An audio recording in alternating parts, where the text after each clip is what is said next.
श्री स्वामी समर्थ चरित्र सारामृत अक्कलकोट अध्याय 13वा याची फलश्रुती आहे सद्गुरूंच्या नामस्मरणामध्ये सातत्याने वाढ होत राहील।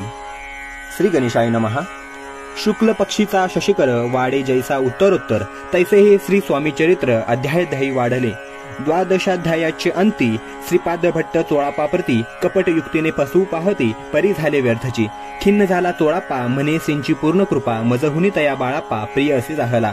वर्तले ऐसे वर्तमान बाळापा एकनिष्ठा धरून स्वामी सेवा रात्रंदिन अत्यानंदे करीत असे। स्वयंपाकादिक करावयासी लज्जा वाटते त्यासी तयांते एके समयासी काय बोलती समर्थ। निर्लज्जासी सन्निध गुरु असे जाण निरंतरू ऐसे बोलता सद्गुरु बाळापा मनी समजला। अनेक उपाय करून शुद्ध केले बाळापाचे मन स्वामींविने दैवत अन्य नसे चिथोर या जगी। सेवकऱ्या माझी वरिष्ठ सुंदराबाई होती ते तिने सेवकऱ्यांचा नित्य त्रास द्यावा व्यर्थची। नाना प्रकार बोलून करी सर्वांचा अपमान परी बाळापावरी पूर्ण विश्वास होता तियेचा। परी कोणे एके दिवशी मध्यरात्रीच्या समयासी लघुशंका लागता स्वामींसी बाळापाते उठविले। श्रोते धरून या करी घेऊन गेले बाहेरी पाहुन या ऐशीवरी बाई अंतरी कोपली। म्हणे याने येऊन स्वामी केले आपणाधीन माझे गेले श्रेष्ठपण अपमान जाहला। तैपासून बाळापासी त्रास देत अहर्निशी गाराने सांगता समर्थांसी बाईंती शब्दे ताडीती।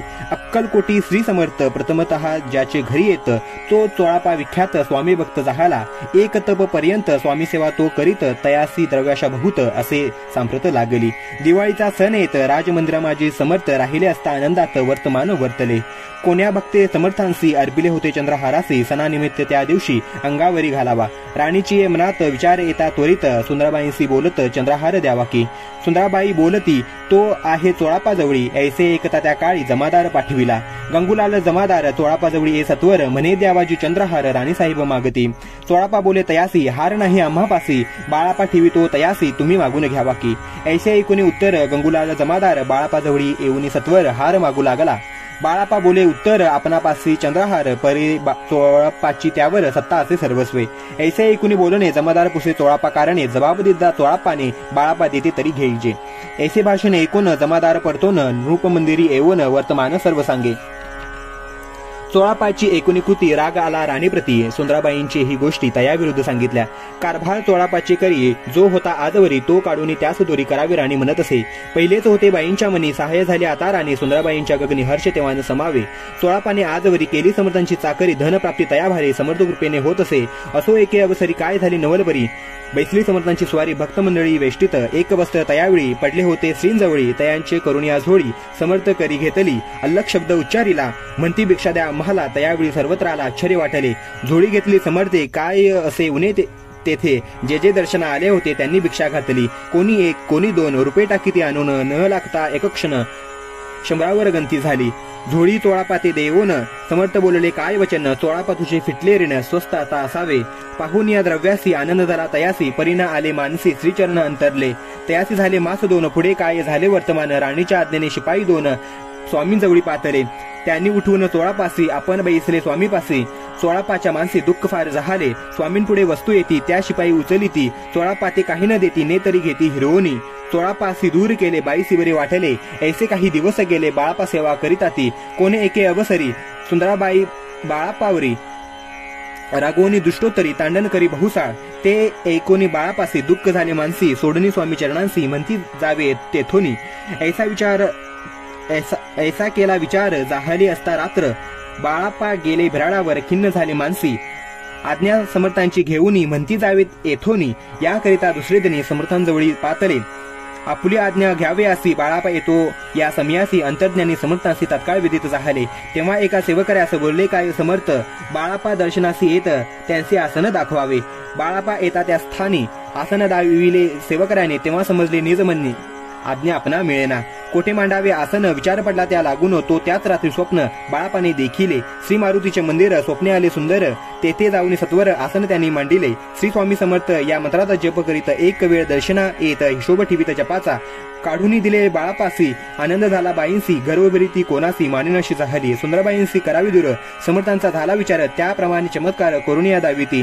जे कोणी दर्शना येत त्यांसी बाई द्रव्य मागत धनधान्य साठवीत ऐशा प्रकारे करुणी बाईंच्या कृते दरबारी विदित केली थोरी थोरी बाईने राहावी दुरी।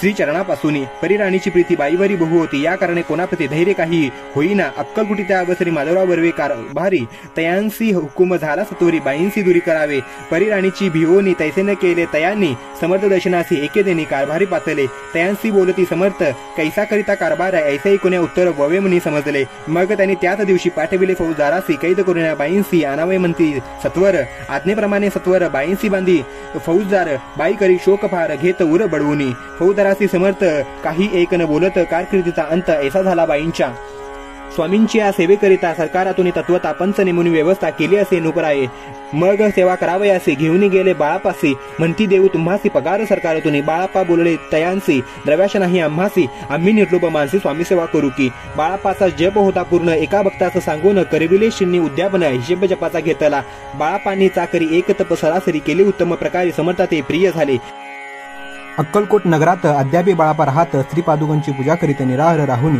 जे जे झाले स्वामी भक्त त्यात बाळापा श्रेष्ठ तयावरी श्री समर्थ करीत होते प्रेमबहू ऐसे बाळापाचे चरित्र वर्णिल्याचे संकलित स्वामी चरित्र सारामृत चरित्र सार घेतले दृढ निश्चय आणि भक्ती तैसी सद्गुरु चरणी आसक्ती तेने येत मोक्ष हाती अन्य साधने व्यर्थची दृढ निश्चयाचे उदाहरण हे चरित्र असे पूर्ण श्रोती होऊनी सावधान शवनी आदर धरावा उगीच करीती दांभिक भक्ती त्यावरी स्वामी कृपान करीती सद्भावे जे नमस्कारेती त्यावरी होती कृपाळू पुढले अध्यायी कथा सुंदर एका श्रोते देऊनी चित्ता जेने निवारे सर्व व्यथा पापराशी दग्ध होती अक्कलकोट निवासिया जय जयाजी स्वामीराया रात्रंदिन तुझ्या पाया विष्णू शंकर वंदिती इति श्री स्वामी चरित्र नाना प्राकृत कथा समत सदा भक्त परिसोत त्रयोदशोध्यायी हा गोड हा श्री स्वामी चरणार्पणमस्तु श्रीरस्तु शुभम भवन्तु श्री स्वामी समर्थ।